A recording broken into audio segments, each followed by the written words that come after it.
سیدنا بلال رضی اللہ عنہ نے کوئی ایسی بات نہیں ہوئی، اذان نہیں دی تو کیا ہو گیا، سورج نہیں چڑھا، ایسے ہی جھوٹ 40-50 سال سے جھوٹ چل رہا ہے، کچھ بھی نہیں ہوا۔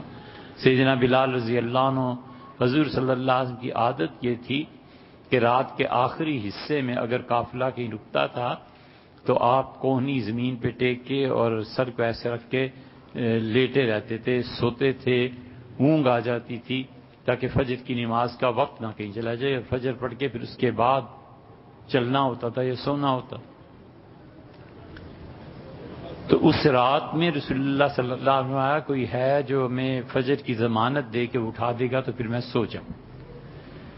تو اس سے بلال رضی اللہ عنہ نے ضمانت دی، اور بلال رضی اللہ عنہ جا کے صحرا میں بیٹھ کے دیکھتے رہے ٹیک لگا کے درخت کو کہ سورج چڑھتا ہے، صبح صادق ہوتی ہے، کیا ہوتا ہے، اور اسی دوران انہیں نیند آ گئی۔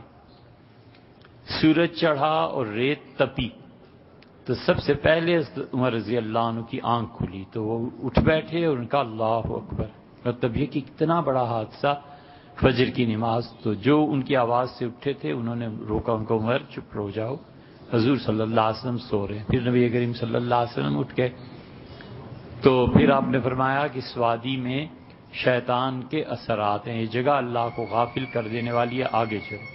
آگے جا کے آپ نے اسی دن کی فجر وضو وغیرہ کے بعد اذان دلوائی اور پھر اقامت کہی گئی اور پھر آپ نے نماز پڑھائی، یہ قضا تھی۔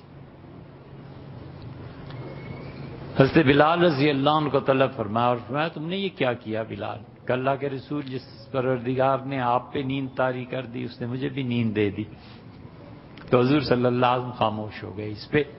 یہ ہوا تھا کل قصہ، صحیح بخاری میں بھی ہے، حدیث کی ساری کتابوں میں آیا، کوئی ایسی بات نہیں تھی کہ فجر کی لا حول ولا قوت الا باللہ، فجر ہی نہیں ہوئی، دنیا کا نظام بدل گیا۔ ہوش کرنا چاہیے، اللہ نے عقل دی ہے، اس سے بھی کام لینا چاہیے۔ اگر کوئی چیز صحیح روایت سے ثابت ہو جائے، صحابہ رضی اللہ عنہ اس کی گواہی دیں، تو عقل مانے نہ مانے ہمیں ماننا، کوئی مسئلہ ہی نہیں۔